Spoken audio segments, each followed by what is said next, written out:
Please be seated. Distinguished guests, ladies and gentlemen, I'd like to invite Mr. Lex Dadd, representative of the Darug people, to offer the traditional welcome to country. Mr. Dadd.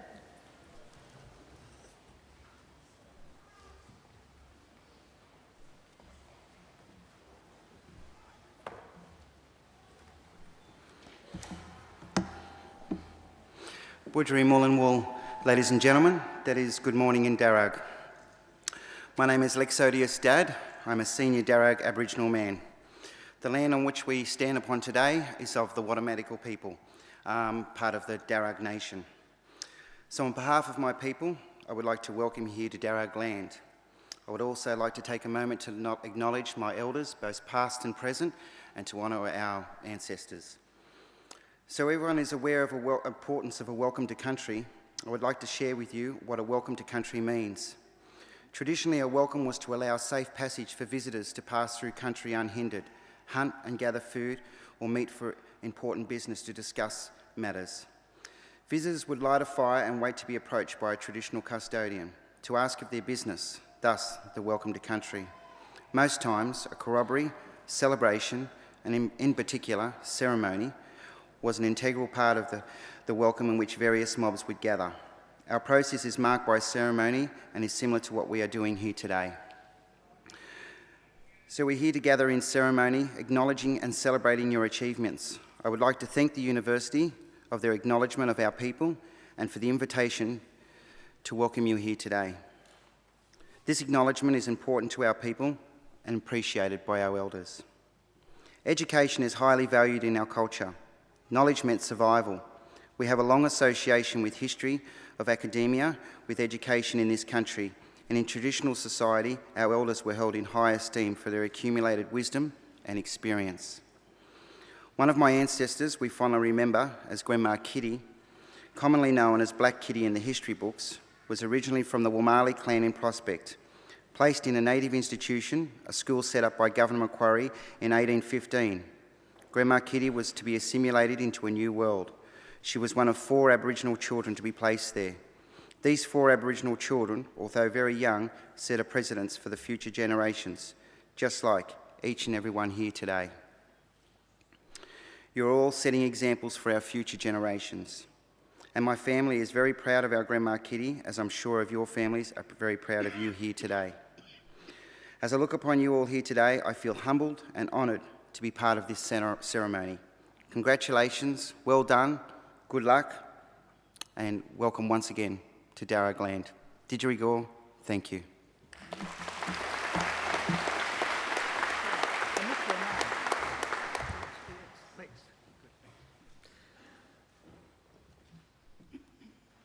Ladies and gentlemen, I'm pleased to introduce the Chancellor of Macquarie University, the Honourable Michael Egan.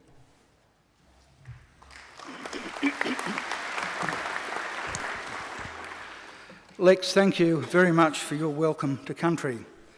Well, graduands, ladies and gentlemen, boys and girls, it's my great privilege as Chancellor of Macquarie University to preside at this very important ceremony today. Now, the first thing I want to do is to welcome all of our graduands. And I have to say, standing up here looking at you, not too many of you look happy. You mainly look worried and nervous. Now, there's nothing to be worried about, there's nothing to be nervous about. Today is a great occasion and we want you to enjoy it. So I want you all to relax. Nothing can go wrong. The worst thing that can happen is that your mortarboard might fall off, and we'll pick that up and put it back on. On one occasion, in fact 2 occasions I can remember that really, we had someone trip and fall over. But we're well prepared for that these days because we now designate someone whose job it is, if you fall over, to give you a hand up. And on this occasion, that person is the Honourable Paul Keating, the former Prime Minister of Australia. And in fact, many years ago, when he was Prime Minister, he said that his aim was not to give people a handout, but a hand up. So he's very experienced in that task. And we'll be hearing more about Paul and from Paul later on. Well, so please graduands, relax, enjoy the day. You deserve to enjoy it because you should take pride in your graduation. Completing a degree is never easy. You need an intelligent and inquiring mind. You need determination and perseverance, and you need to make many sacrifices. So welcome and congratulations to each and every one of you. Today I also want to welcome, and especially welcome, those of you who are sitting behind our graduands as their invited guests. Because if you think about it for just a moment, you've obviously all done very well too. The very fact that you are here, the fact that you've been invited by one of our graduands to share one of the great days of their lives is proof positive that you have been very important in their lives and in the successes that we celebrate today. So mothers and fathers, brothers and sisters, cousins, sons and daughters, grandmothers and grandfathers, friends, husbands and wives, partners, boyfriends, girlfriends, lovers, or whatever you are, congratulations and thank you for celebrating this great occasion with us. Now, I don't want you to think either that observing today's graduation is the end of your role. I have another very important service for you to perform for our newest graduates, as they will soon become. I want you to make sure that the degrees they receive today are never ever put in a bottom drawer, but are always proudly displayed in a position of prominence. In other words, if our graduands are too self-effacing to proclaim their own success, you make sure you do it for them. Now, the ceremony that we're about to participate in is one of the world's oldest social rituals. For centuries, graduates have been donning robes just like the ones our graduands are wearing today and participating in ceremonies just like this one. Indeed, there are some 50 universities in the world which can trace their history back more than 500 years. Now, I'm sure it won't come as a surprise to you to learn that Macquarie is not one of those 50 universities. By comparison, we're relatively young, only 48 years of age. But in those 48 years, we've come a long way. We now have more than 130,000 Macquarie graduates living in more than 120 countries. Macquarie is a very modern and outward-looking university. We're always trying to engage with the world around us. We're regarded as one of Australia's leading research universities and are currently extending our research as we are our course offerings and facilities. On the way here this morning, you may have seen some major construction works taking place. That big building up there is the Australian Hearing Hub. You may also have seen our new university hospital, Macquarie University Hospital. We're the only university in Australia to have our own hospital, and of course we use that for the students and staff in our School of Advanced Medicine. We've also got a brand new library which was opened last year and I think is already the envy of every other university in the land. So we're looking forward and we're on the move. We want Macquarie always to be a leader in teaching and learning and a leader in the accumulation of knowledge and understanding. In other words, an ideal community of scholars. And in just a few minutes, it will be my very great honour to confer your degrees upon you and welcome you as lifelong members of that community of scholars we proudly call Macquarie University. Thank you.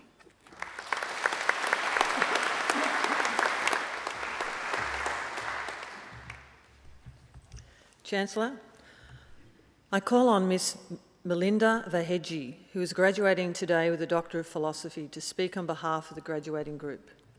Ms Vaheji.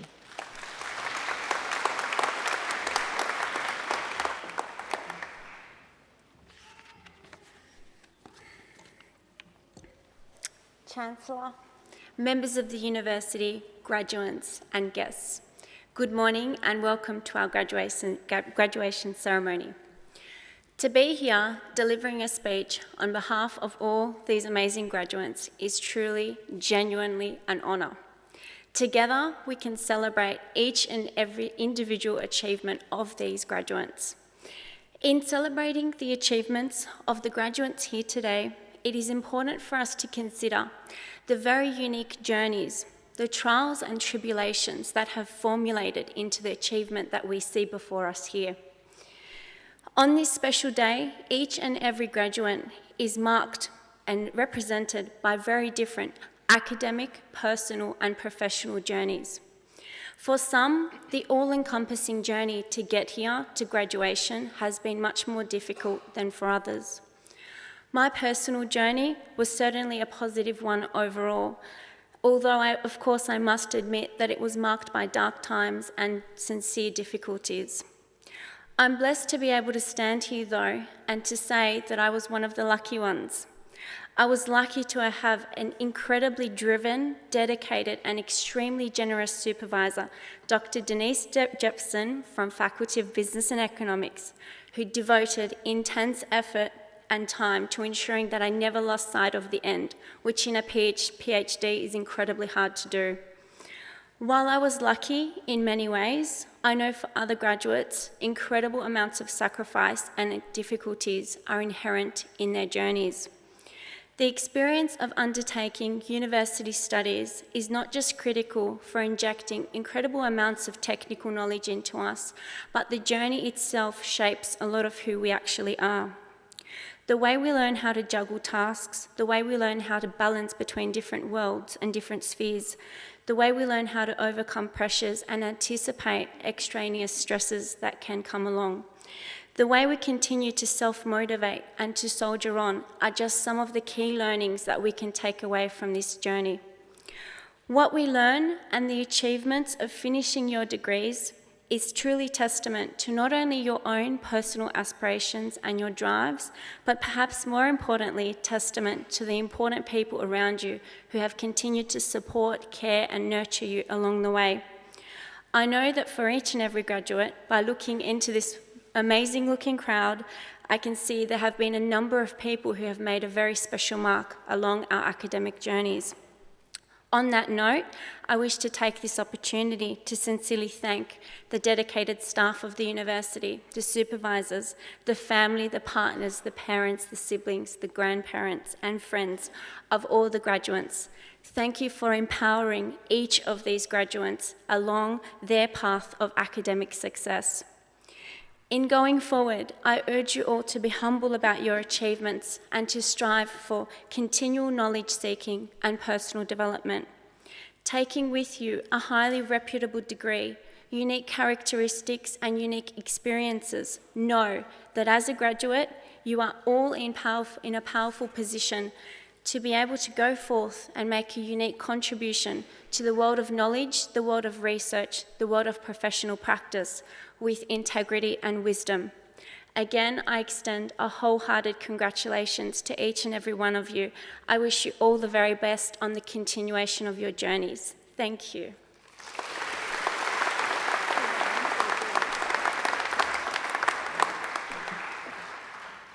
Well done, Melinda, and congratulations on your doctorate. I hope that you maintain your connections with Macquarie University. And by the way, just because you've got one doctorate doesn't mean you can't get another one.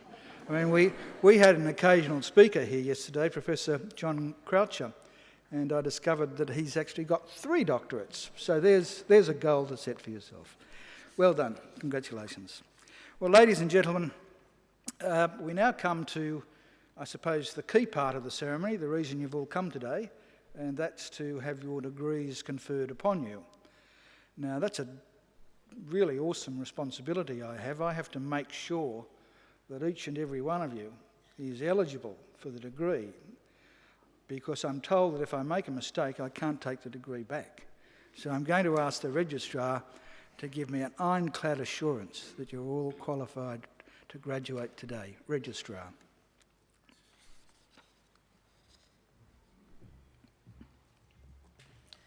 Chancellor, I certify that all the candidates being presented here today and those who are absent have satisfied the requirements of Academic Senate for the degrees they are to be awarded. Would all candidates for admission to degrees please stand?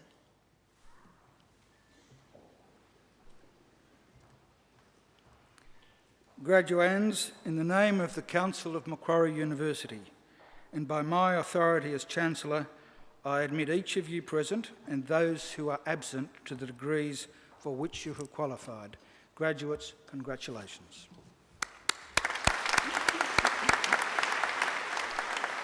Please be seated.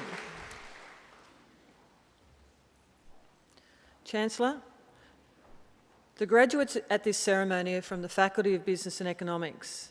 This is the largest faculty at Macquarie and is one of the largest in Australia. A broad range of programs in some of the most exciting and topical areas of business and economics are offered, which continue to be in high demand both domestically and internationally. Graduates have recorded employment levels and starting salaries well above the average for all Australian business schools. Research in this faculty is cutting edge and innovative and feeds into teaching, giving students the best possible learning experience. This faculty includes research in study areas in accounting, actuary studies, applied finance, economics, management and marketing.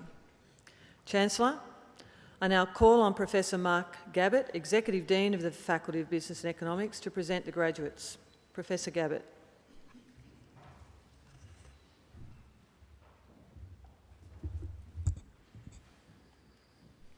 Chancellor, I present to you the graduates from the Faculty of Business and Economics, whom you have admitted to degrees. I present graduates admitted to the degree of Doctor of Philosophy, Ranjith Apuhami Bala Apuhamalagi, for a thesis entitled Management Control Systems in Public-Private Partnerships, the Case of Sri Lanka.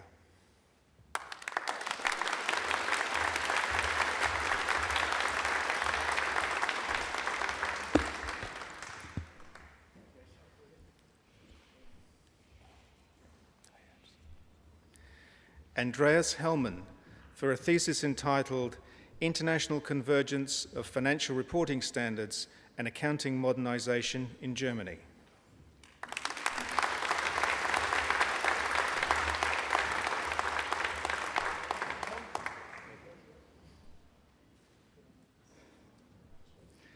Rahat Munir, for a thesis entitled Performance Measurement System Change, a case study from the banking sector in an emerging economy.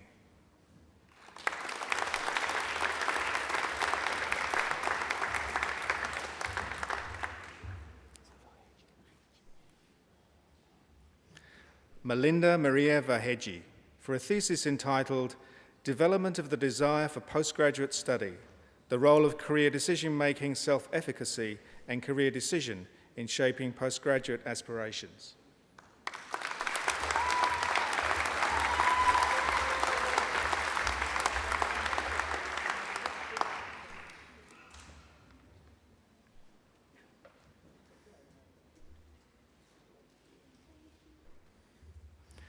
Hoi Ying Wu, for a thesis entitled Adoption of Anglo-American Models of Corporate Governance and Financial Reporting in China.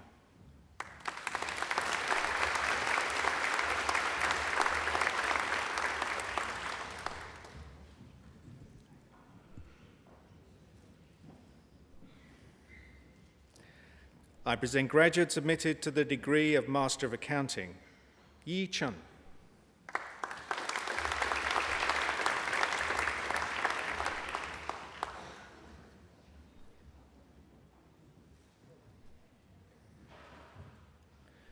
Shuhua Mao.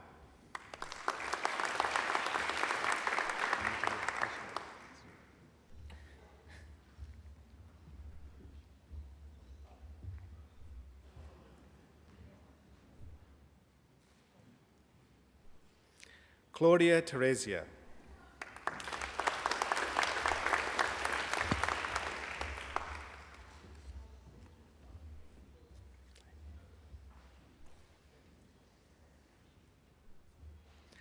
I present graduates admitted to the degree of Master of Accounting with CPA extension, Abhishek Bujaj.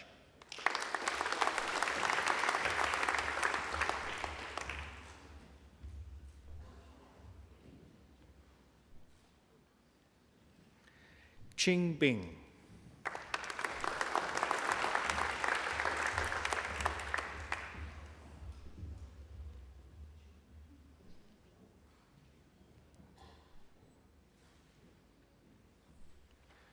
Jue Tsai.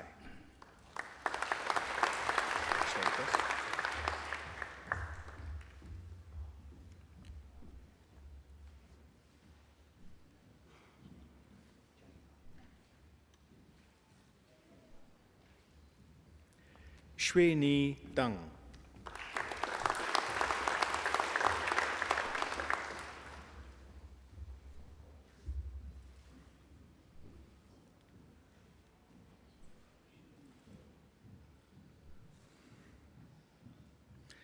Ding Ding.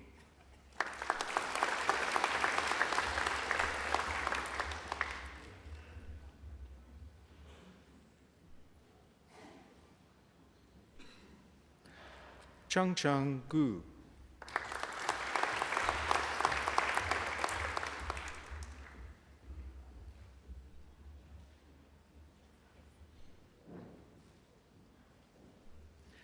Yue Guan.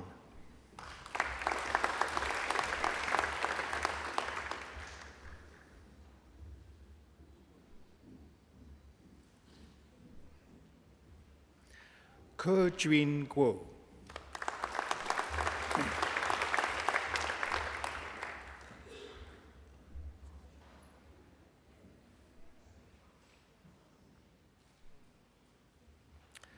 Kunal Gupta.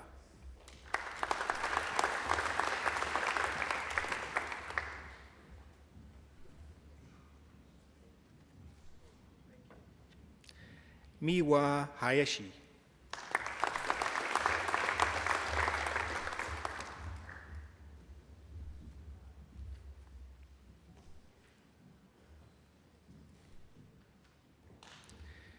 Eddie Prayetno Hendro.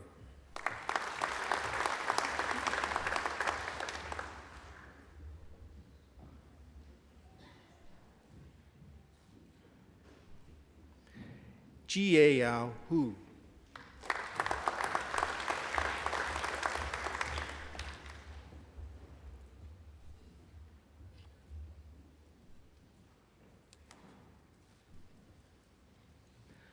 Nana Huang.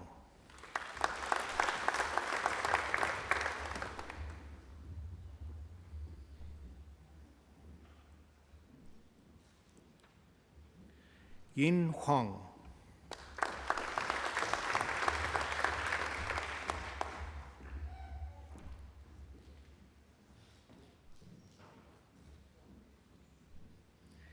E.J.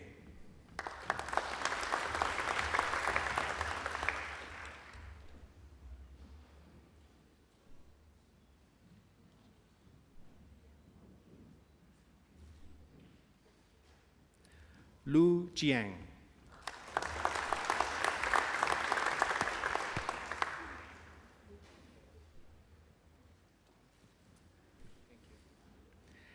Bingyu Li.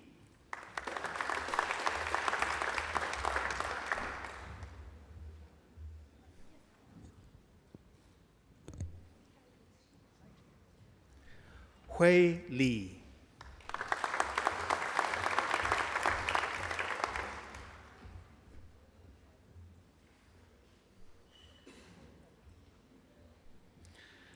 Annalisa Veronique Li Ching Yan.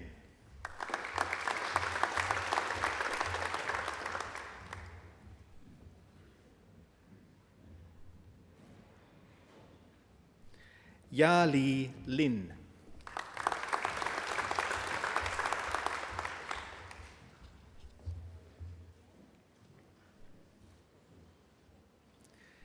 Xiang Liu.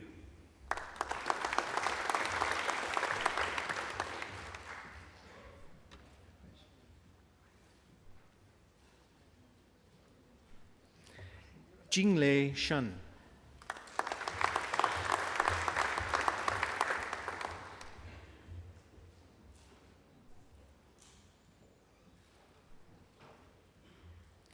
Jing Swan.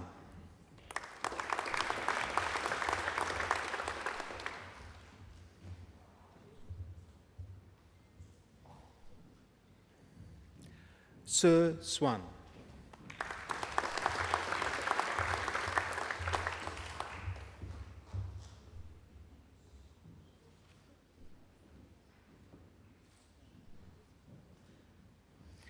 Ying Tang.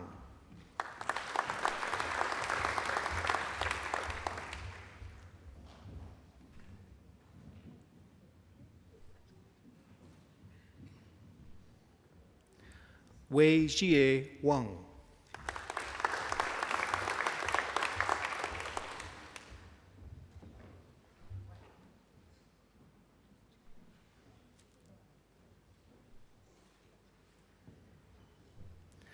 Yu Jie Wang.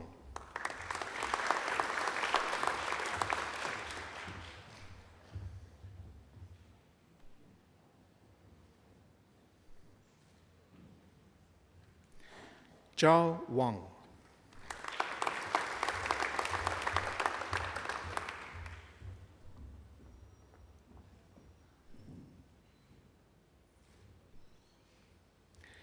Yi Wan.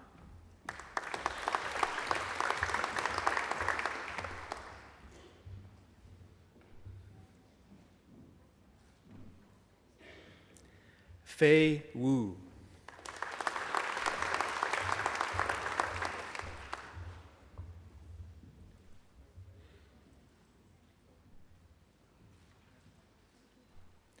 Yue Wu.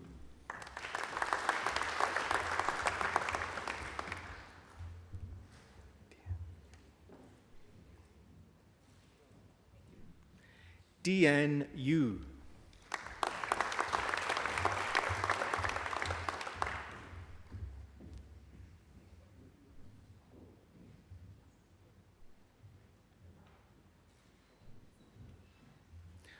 Hoimin Zhang.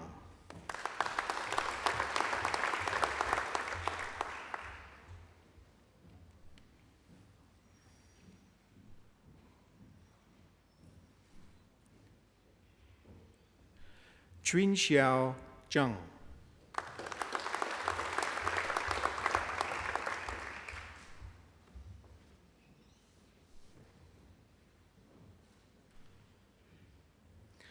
Guanyi Zhang.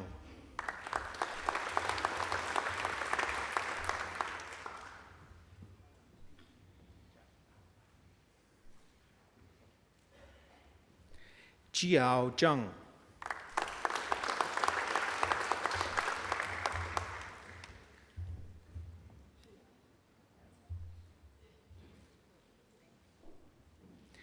Xiaoxi Zhang.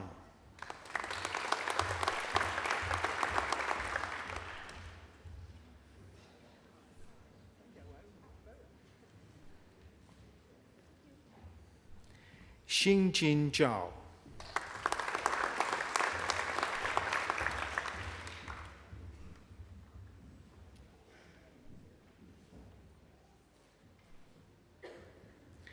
Lingling Zhang.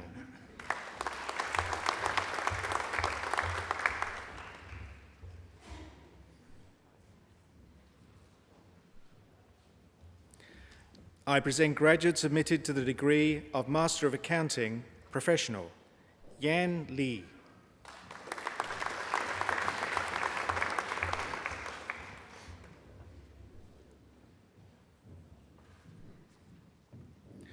Hoi Ying Lo.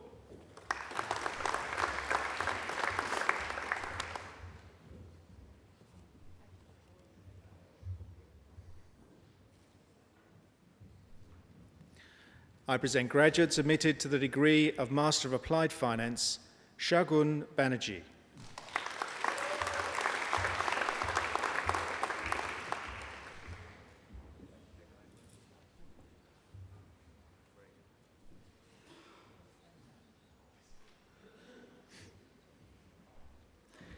Ji Kong Chen.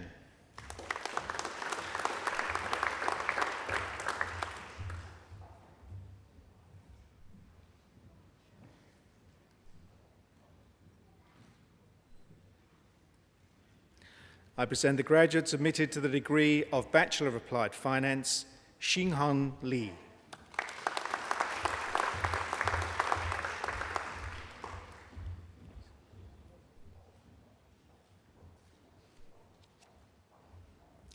Kanak Sri Krishna Sahasra Buddha.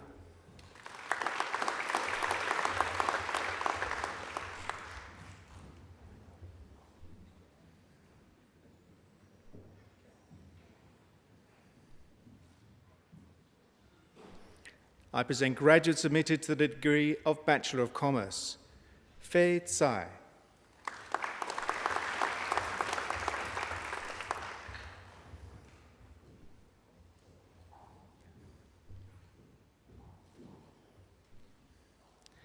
Nicholas Hannon.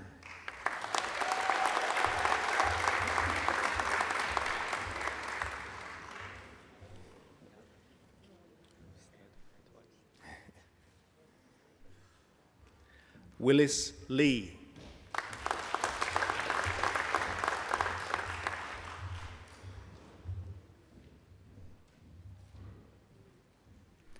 Tu Tao Nguyen.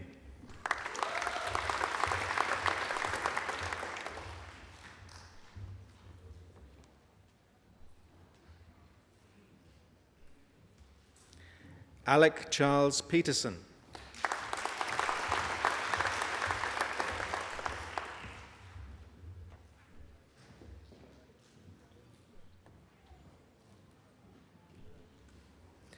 Wei Wei.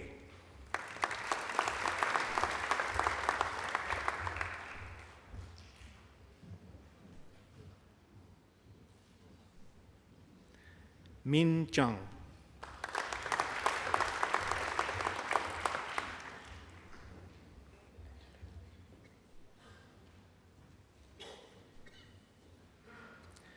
I present graduates admitted to the degree of Bachelor of Commerce, Accounting, Angelina Dayal.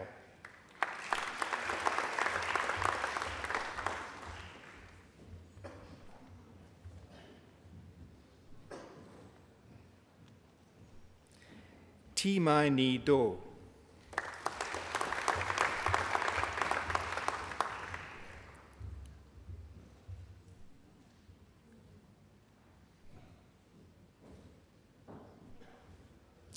Li Yuan Duan.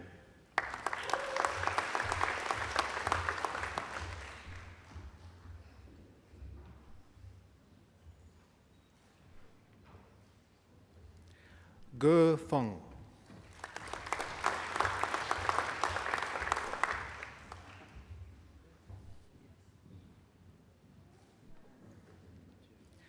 Jie Feng.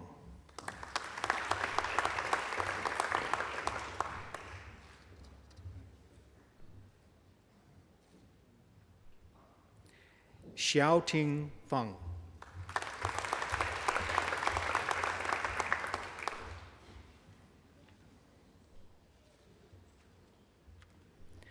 Jessica Flower.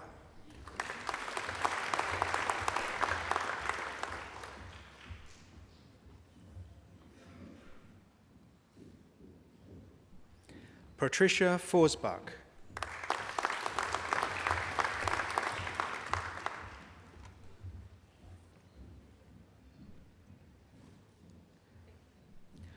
Zubeida Fuladi.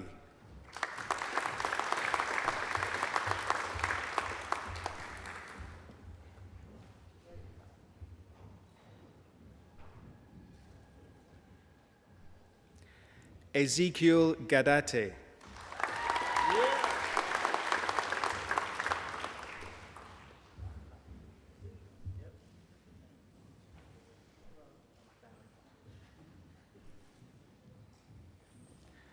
Lin Gan.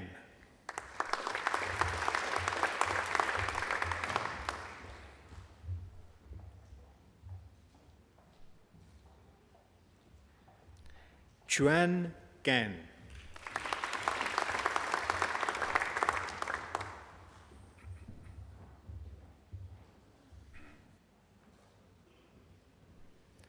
Shue Gao.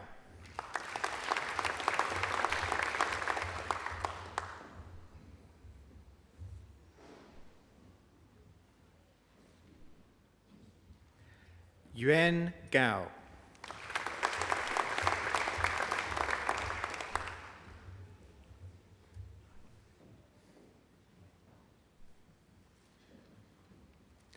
Rahul Stanley Gowala.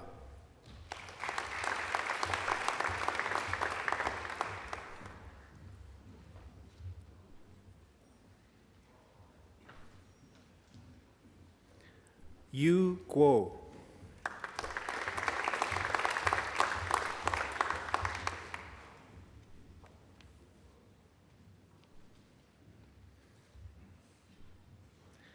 Qijie Han.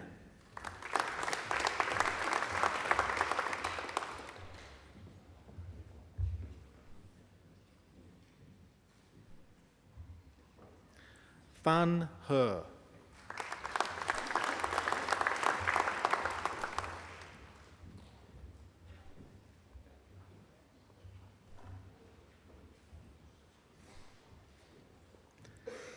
Yulia Hendra.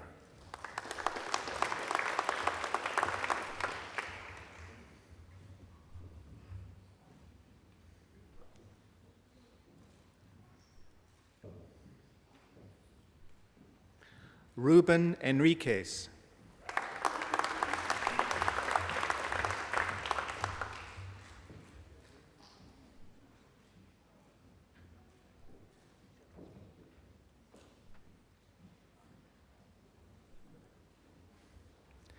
Marianne Alexis Hilas.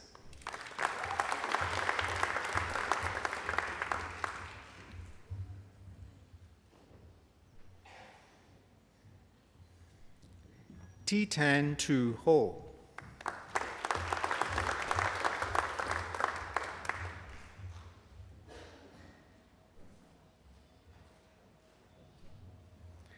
Wing Yu Ho.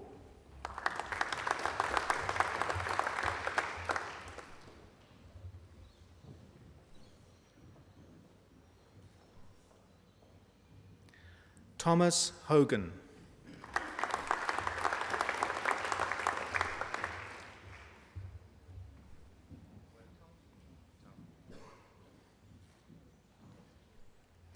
Samantha Jo Hollybone.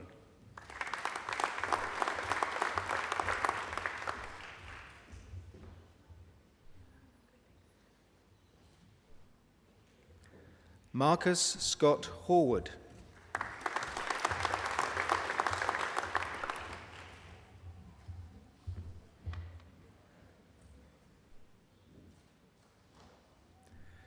Ge Hui Ho.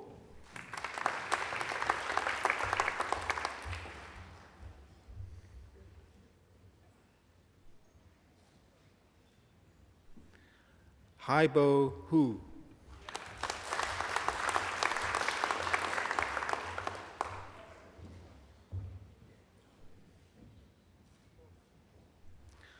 Kan Hu.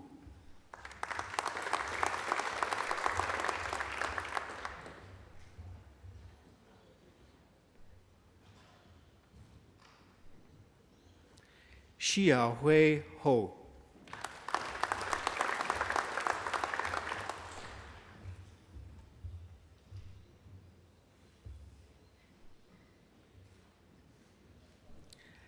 Danlei Huang.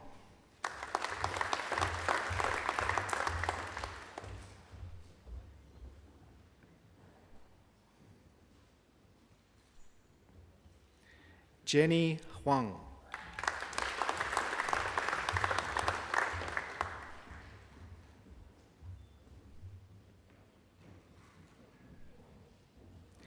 Jie Tson Huang.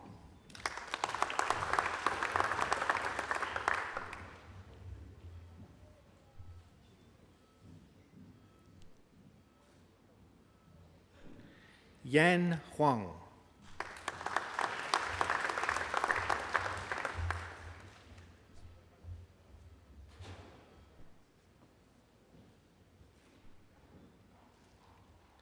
Sika Huang.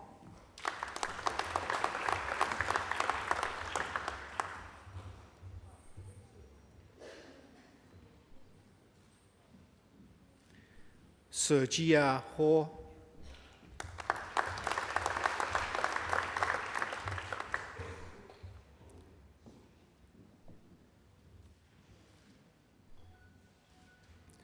Tai Heng Terry He.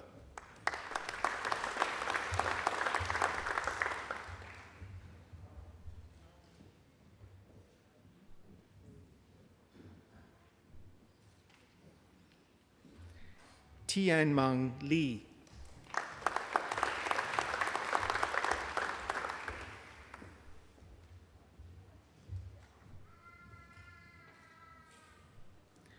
Shin-Kan Shi.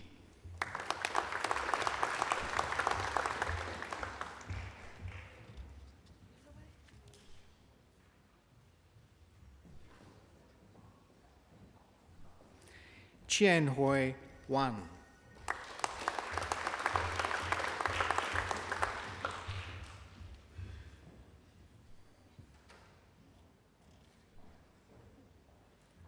Guo Hui Wang.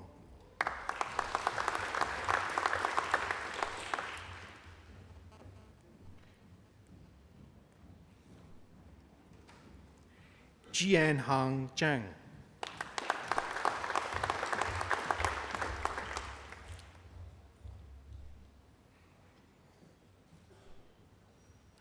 Sai Zhang.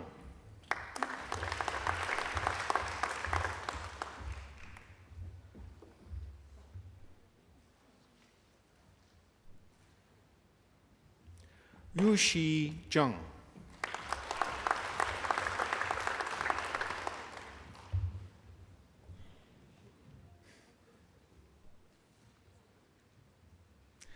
Haimin Zhao.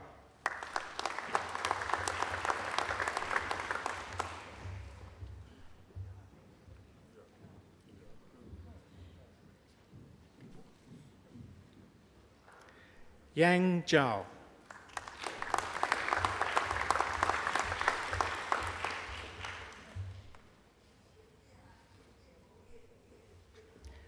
Yu Yue Zhou.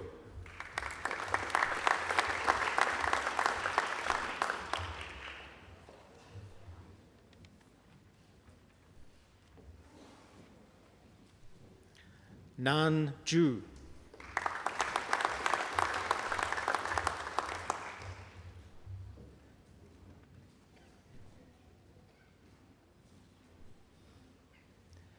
Zheyue Zhu.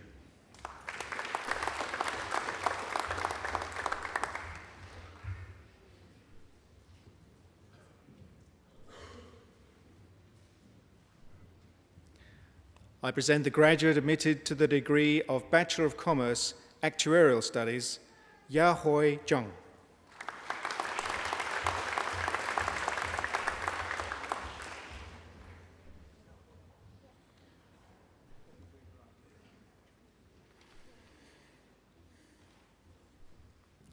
I present graduates admitted to the degree of Bachelor of Commerce, Marketing, Karen Cruz.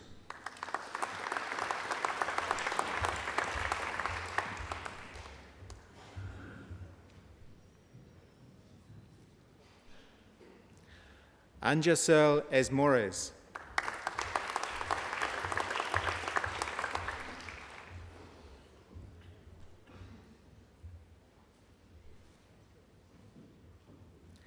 Elliot Thomas Hislop.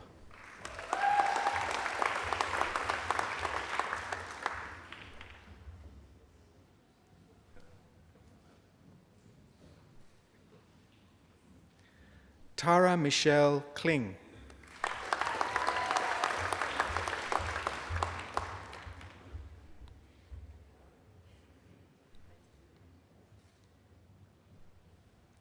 Hasna Sahi.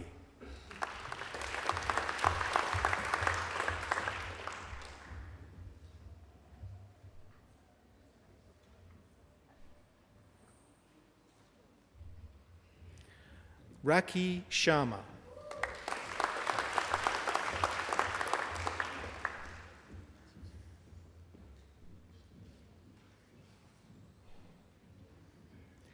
Philip Wen Chuan Tan.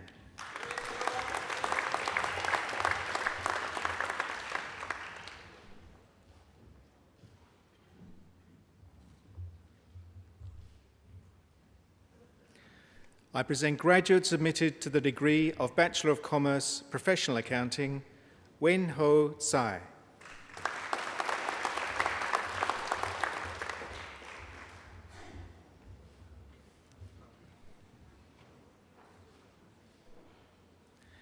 De Di.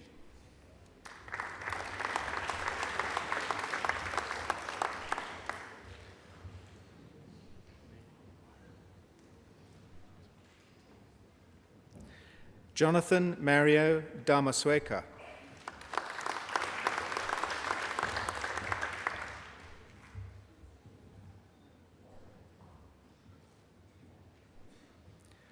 Yu Ding.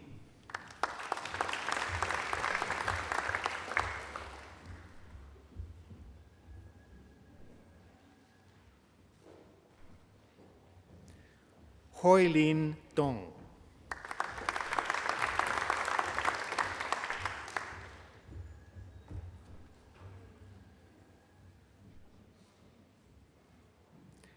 Hoi Wan Du.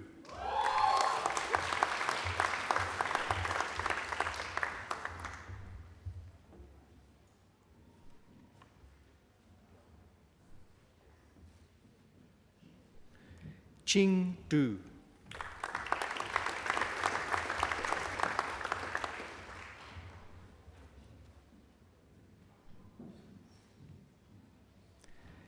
Candice Elizabeth Easton Berry.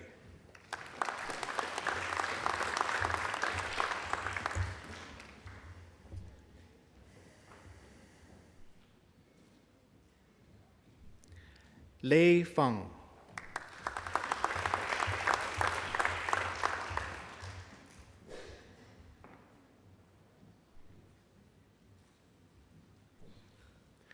Sei Feng.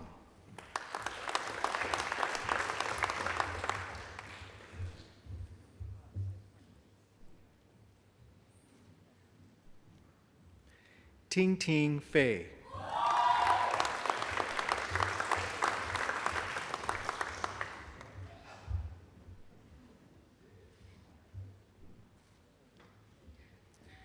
Yang Feng.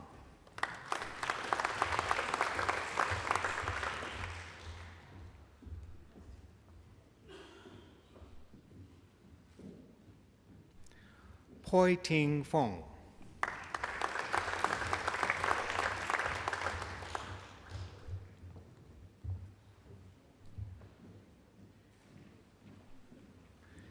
Xiao Meng Fu.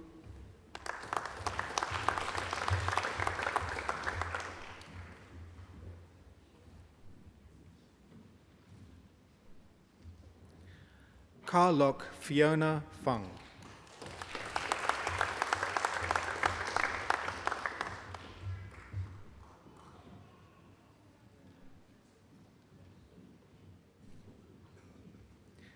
Fang Yang Gao.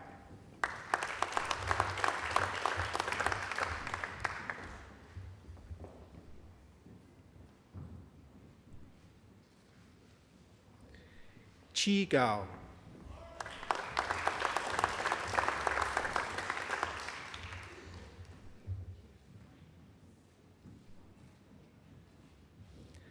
Yang Gao.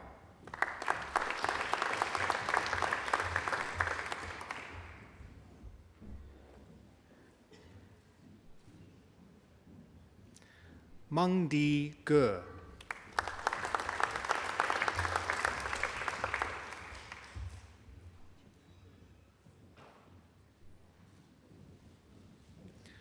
Wan Long Gu.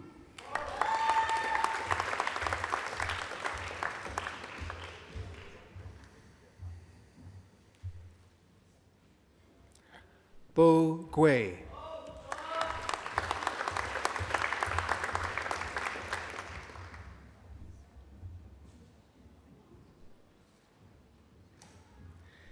Ling Ling Guo.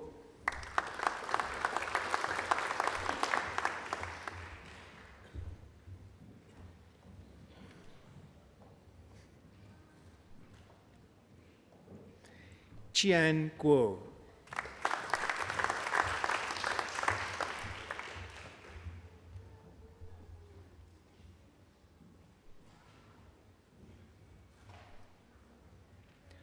Mohammed Ali Hamze.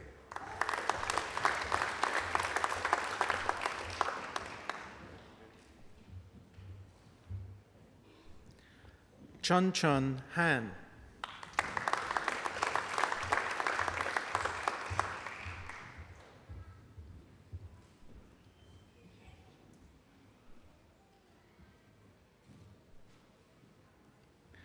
Chen Yu He,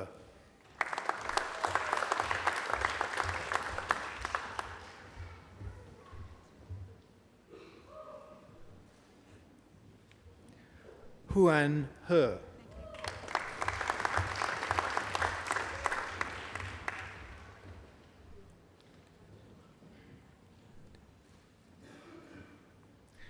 Adika Ramge Thelini Herath,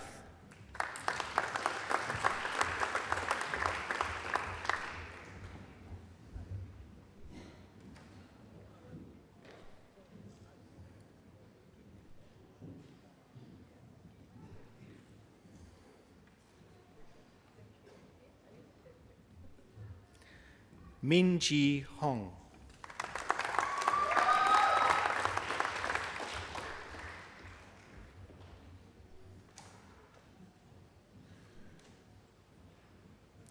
Hinja Tue,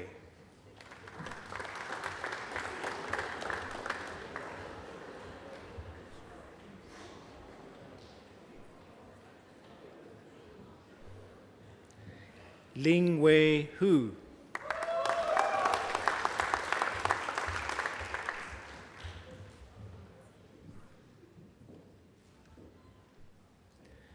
Yawen Hu,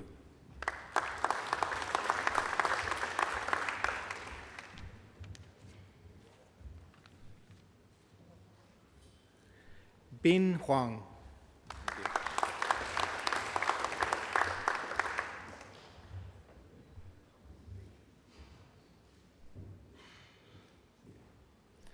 Chao Huang,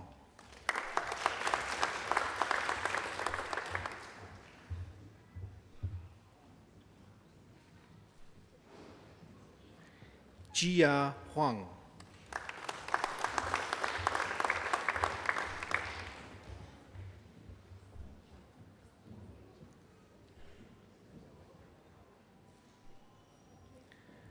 Tony Chow Huang,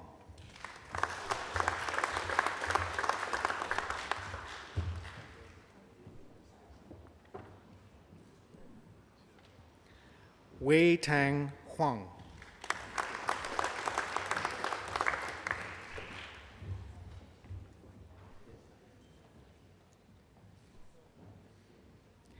Xiaoyu Huang,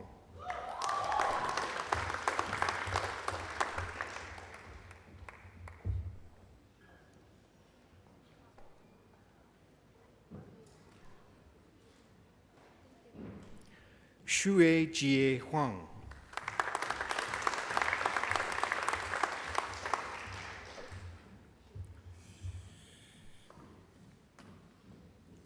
Yu Tong Huang,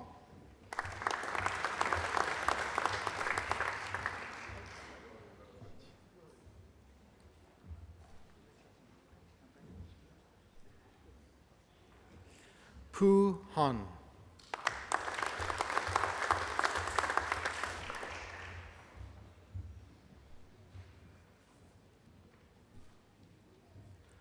Roy Lee,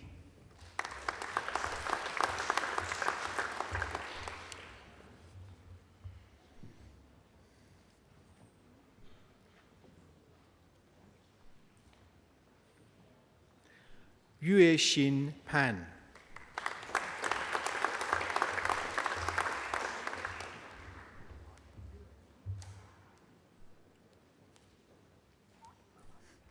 Gajendran Shanmugaraja,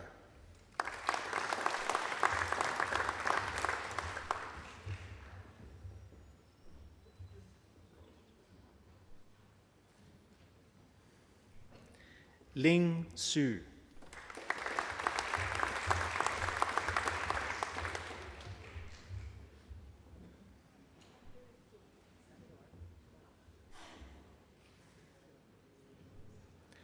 Rosalind Sotantio,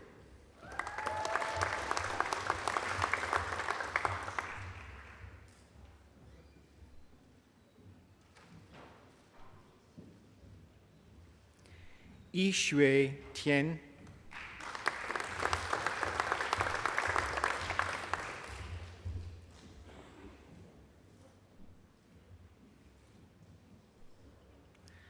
Kan Hua Young.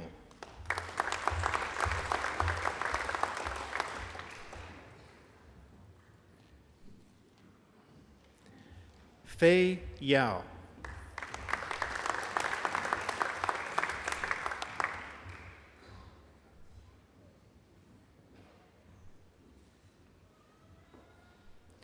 Zhichang Zun.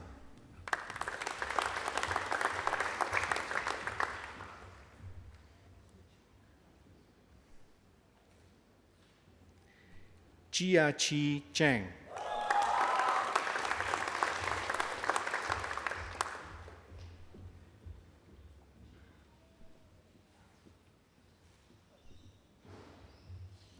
Qiaochu Zhang.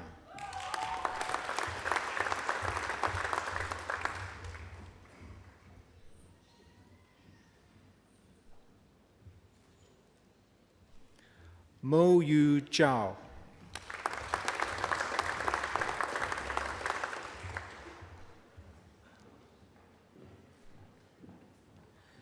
Yao Zhan.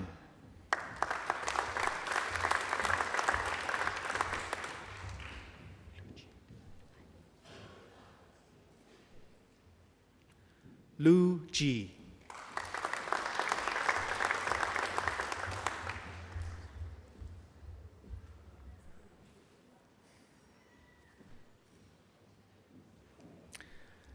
I present the graduate admitted to the degree of Master of International Business with the Master of Arts, Sofia Oropeza Ruiz Hidalgo.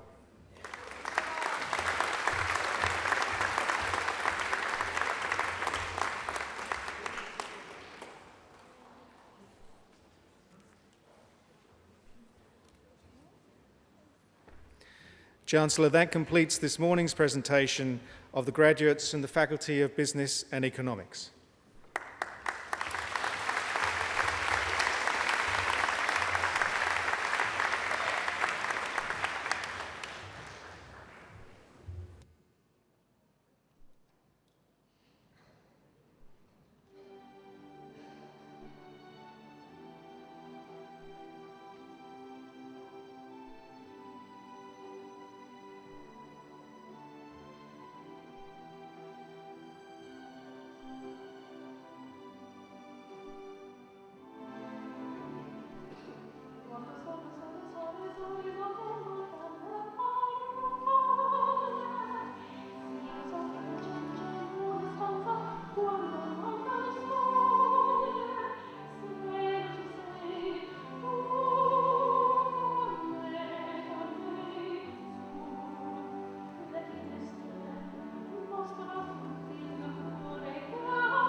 that wasn't too bad, was it?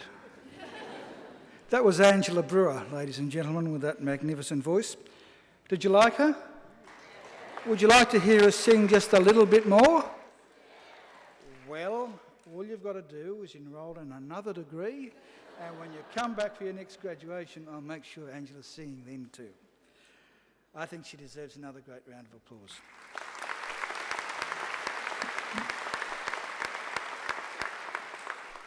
And so too do our musicians.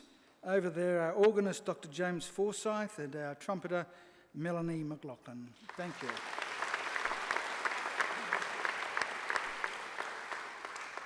And there's 5 or 6 other very nice people over there sitting against the wall, and they've got badges on that say, "Ask Me." That doesn't mean they're all members of the same family. They're actually our alumni volunteers, and they've come along today to make sure that everything goes smoothly at your graduation. So let's give them a great round of applause too.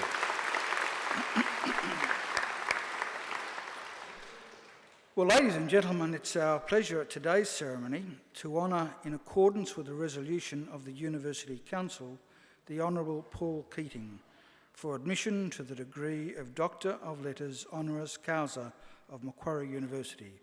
I now call upon Professor Stephen Swartz, Vice-Chancellor of Macquarie University, to read the citation. Professor Swartz.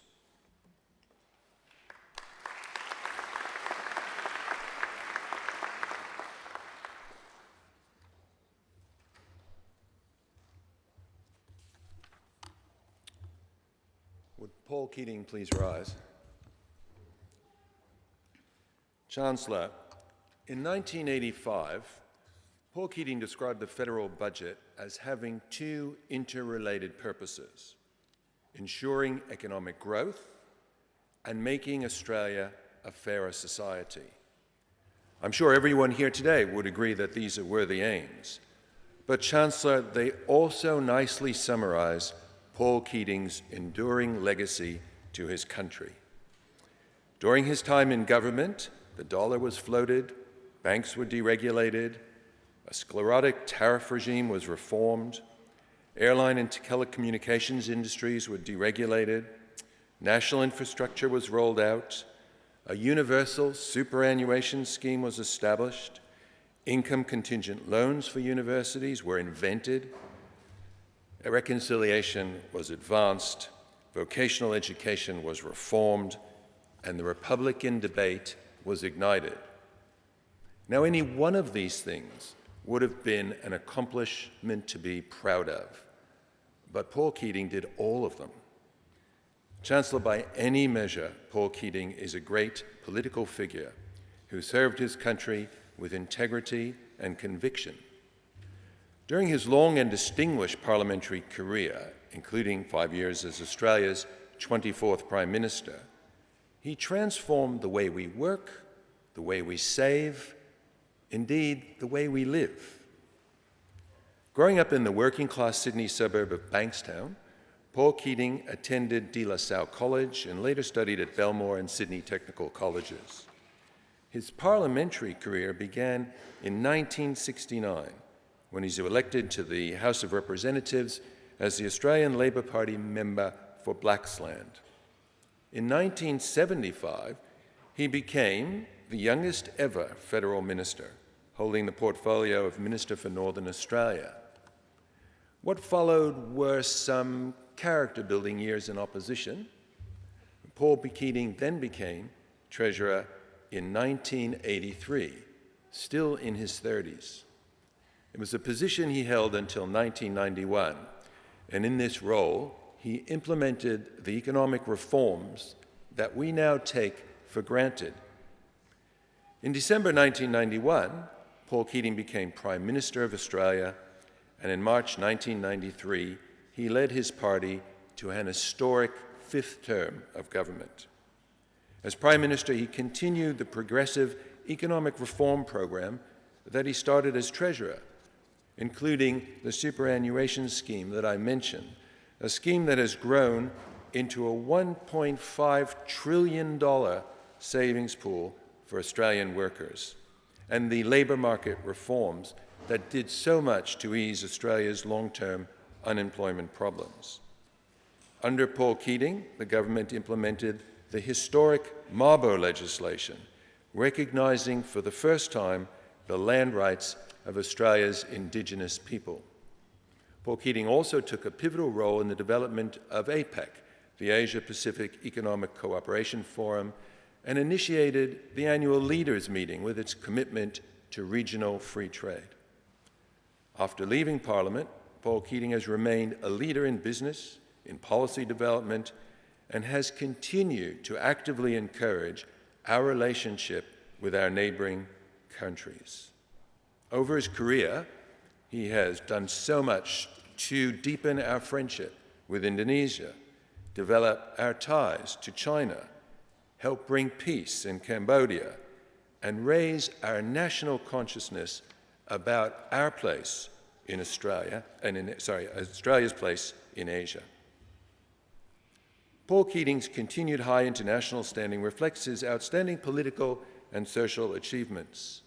So, Chancellor, it is with great pleasure that I present to you Paul John Keating, a most worthy candidate for the award of Doctor of Letters honoris causa.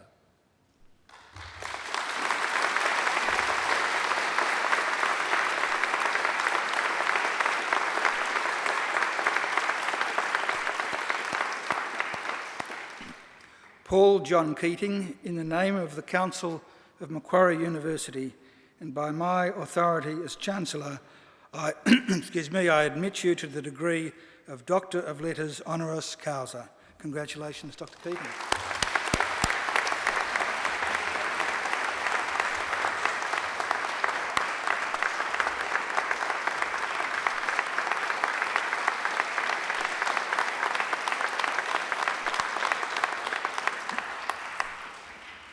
Ladies and gentlemen, I now invite Dr. Paul Keating to give the occasional address. Dr. Keating.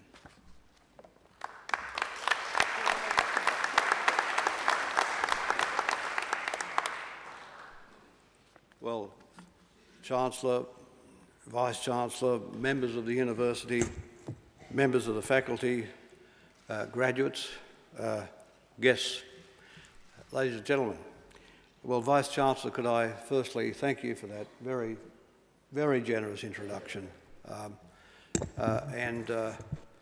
In public life, one likes to forget one's history, or some of it, but these things come back. But I appreciate the fact that you have tried to thread some of the pieces together to make it intelligible, at least, to the audience in the Broad. And Chancellor, I'm very, can I say, honoured to receive this degree from this highly esteemed university, and I'm honoured to do so in the company of all of you, of course no longer students, but graduates. In the occasional address, one is asked to think about things to say to the graduates that may ring a bell with them, that may provide some guidance for their life in the future, or some reflections at least from the perspective of the speaker. And I think the first thing I should say to you is that I'm sure the world you will enter after this graduation will be vastly different to the one I found at the beginning of my working life. Completely different. Those were the years when one entered into institutions and into companies and more or less stayed there for all of one's working life. And this period in the post-war years of the world was given a name. It was called the Age of Certainty, or another related name, the Age of Permanence. People took a career and maintained the career and retired at the end of the career, mostly in the same place. Of course, now we live in the age of uncertainty, where people live their lives in modules of experience, where there is no lifetime employment. And this requires them training themselves, as you have done, but it often requires retraining. So you do in fact, manage your own career. Your career is no longer managed for you by an institution or a company, but rather you manage your career and you manage it in these modules of experience. And one of the most valuable aspects of work you will find, I'm sure, are the managers and leaders that you pick up along the way, who will, I'm sure, provide certain experience to you, a certain light and certain directions. And so you'll find, as you move through life now, you'll be affected by your working experiences, and you'll equip yourself again, and perhaps better, to take on the next module of work. So not only have aspects of work changed, but the whole world has changed. The new International Division of Labour has seen many forms of work shifting from the developed world of the West to the developing world of the East. In the world I grew up in, more than 2/3 of the world lived in poverty. Often you'll hear people of my age talk about the good old days. Well, there wasn't too much that good about them, because 2/3 of the world lived in more or less abject poverty. We flew over these countries on the way to Europe and to North America. Today's world is in fact a far better world, with great states like China and India and Indonesia dragging their populations from poverty and giving themselves a rising living standard for the first time in their history, certainly in their modern history. But with all that, it's also a more complex world, a less predictable one and a less comfortable one where primacy does not belong to the Anglosphere, to those established societies around the North Atlantic who've always pretended to be able to run the world in their image. Three things have changed all that, and in your studies you'll know about this. The availability and free movement of technology, the availability and free movement of capital, and the availability and free movement of information. These three elements have underwritten an equalisation of productivity across the world, an equilibration of productivity and growth across the globe. As a consequence, again, the countries with the largest populations will have the largest GDP.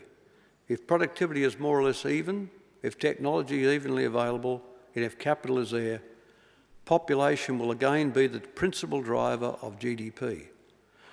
So we will see these great states with the great populations no longer mired in poverty, but actually possessing the largest GDP in the world. The Industrial Revolution around 1800 broke the link between, or nexus between, population and GDP. Before 1800, for instance, China was the largest country in the world by population and had the largest GDP. But with innovation and productivity flowing from that, very short time after 1800, a little small country like Britain was able to have actually a much larger GDP than a vast country like China. As a consequence, we're now seeing, with the spread of technology, that nexus re-established. So that, again, with equal access to technology and capital and information, the countries with the biggest populations will again be the largest by GDP. And before 1800, the largest area in the world by growth and wealth was Asia. In the 21st century, Asia will again assume that mantle. It is in the East Asian hemisphere that Australia resides. We are not an adjunct of the United States. We are not part of the United States of Europe. We're not in some way caught in some position sitting off the California coast or the coast of Europe. This is where Australia's geography is, and this is where our vital interests lay. Part of the fastest growing part of the world. Indeed, for the first time ever, Australia is located in the fastest growing part of the world. This is why the greatest challenge for Australia and for young graduates like yourselves will be to change the country's psychology, to encourage it to fathom its real place in the world, forsaking nostalgic nostrums that our future lies with our traditional partners in the Atlantic. This can now no longer be true. The promise of developing Asia holds out a future for Australia more exciting and more replete with opportunity than any other period in Australia's history as a developed state.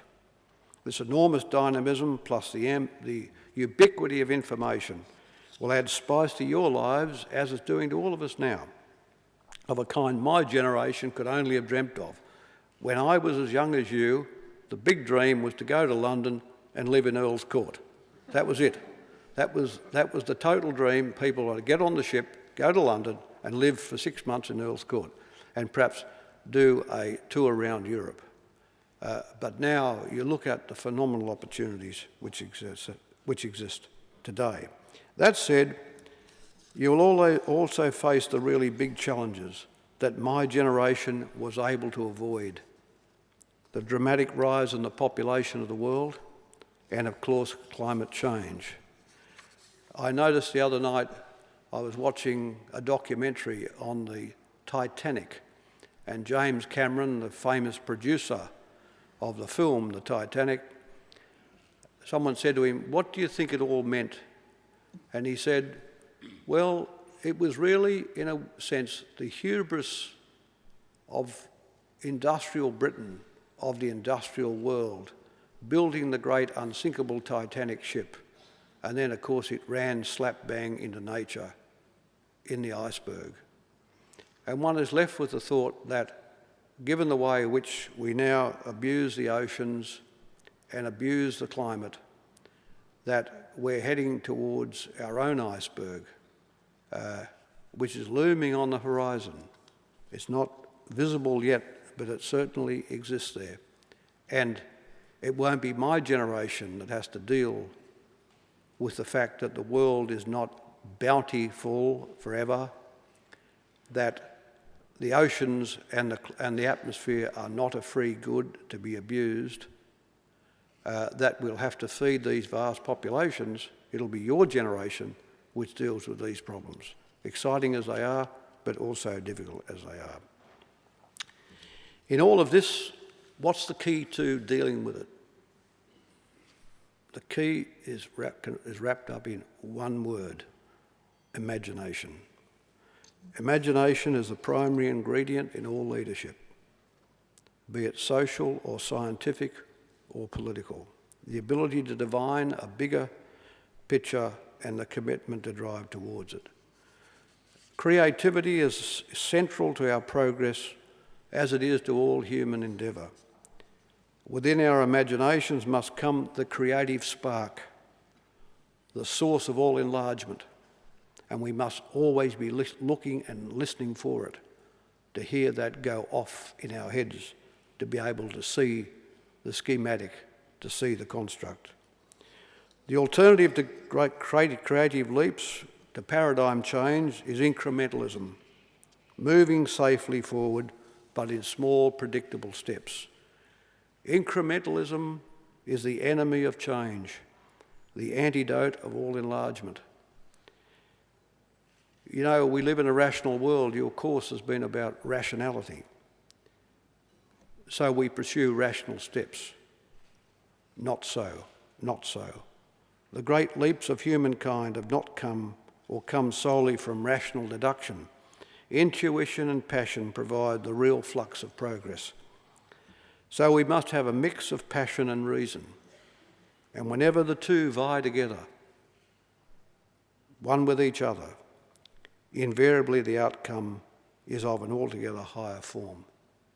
So this is the world you'll join. And you have it within your own minds, the creativity of your own heads, to fathom a way through it and to find a place for yourself in it. It'll be a more interesting world, and a more challenging one, but one, I hope, as a result of your degrees, you're better equipped to cope with. Thank you indeed.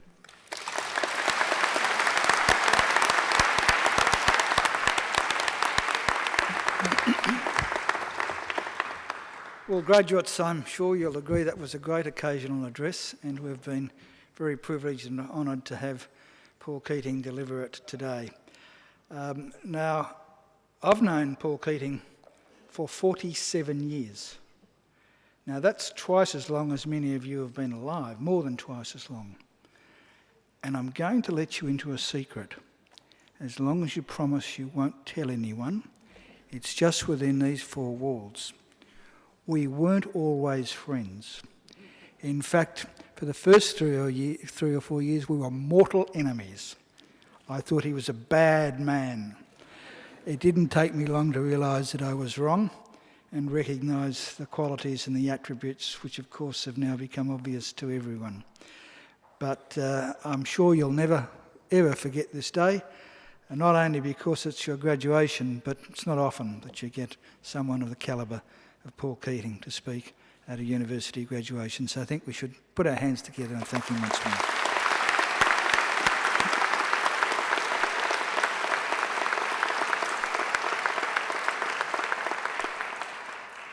And don't forget, you've got to keep my secret. Well, now, graduates, this ceremony marks the end of one stage in your relationship with Macquarie University. But it's certainly not the end of your association with Macquarie.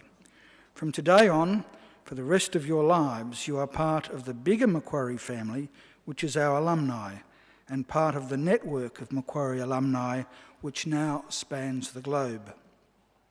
We'll keep in touch with you through our alumni program, which is focused on lifelong learning, lifelong support, and lifelong connections. Our commitment to you is to help you keep in touch and engaged with Macquarie throughout your life. And graduates, please make sure you come back to Macquarie, either to undertake more study, to attend alumni events, perhaps use our recently acquired aquatic and fitness facilities, or even, if the mood takes you, as it often does with graduates on graduation days, enjoy a picnic down by the lake. Well, graduates, the award of a university degree carries many opportunities and privileges, but like all privileges, it also carries responsibilities. Believe it or not, you, each and every one of you, can change the world. And you don't have to be a Nobel Prize winner to do it either, because almost everything you do, in your homes, in your workplaces, and in your communities, everything you do matters and can make a huge difference. The consequences of every effort, every action, large or small, can reverberate through society, through the decades, indeed through the centuries. Even something as simple as a kind word or gesture can often be the spark that ignites a great life or a great career or a great achievement. So as Chancellor of Macquarie University, I charge you to use what you have learned, not only for your own betterment, but also for the benefit of the community. I charge you to use the skills and knowledge you have acquired with rigour and integrity, and to commit yourselves to a program of lifelong learning and inquiry. I charge you to recognise the worth and dignity of all people, particularly those who have not had the opportunities that you've enjoyed. I charge you to set high goals and to continue the hard work that has brought you so far. I charge you, wherever you go, to go with all your heart. And in all you do, I charge you to uphold the good name of Macquarie University. Now, graduates, I hope that you will also always remember the people who have helped you along the way, many of whom, of course, are here with you today. So to acknowledge their contribution and thank them for it, I'm going to now ask you to do a couple of things for me. Graduates, will you please now stand? Now I'd like you to put your degrees on the seats behind you. And now I would like you to turn around to face your families and your friends. And now I invite you to give them a mighty round of applause.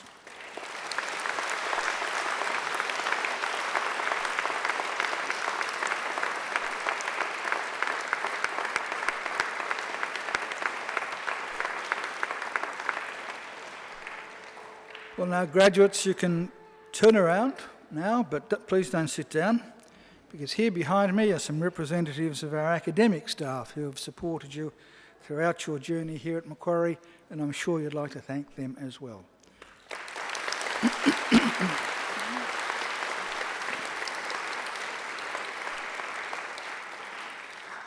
Well, ladies and gentlemen, the official party will now leave the courtyard through the centre aisle and will be followed by the graduates. I would now invite you all to please stand and remain standing until the last of the graduates has left. And then I would invite you to join us at the University Court for some light refreshments. Well, graduates, I wish you the very best for the future. And in the words of the old Irish blessing, may the road rise up to meet you. May the wind always be at your back. May the sun shine warm upon your face and rains fall soft upon your fields. And until we meet again, may God hold you in the palm of his hand. Thank you, congratulations and good luck.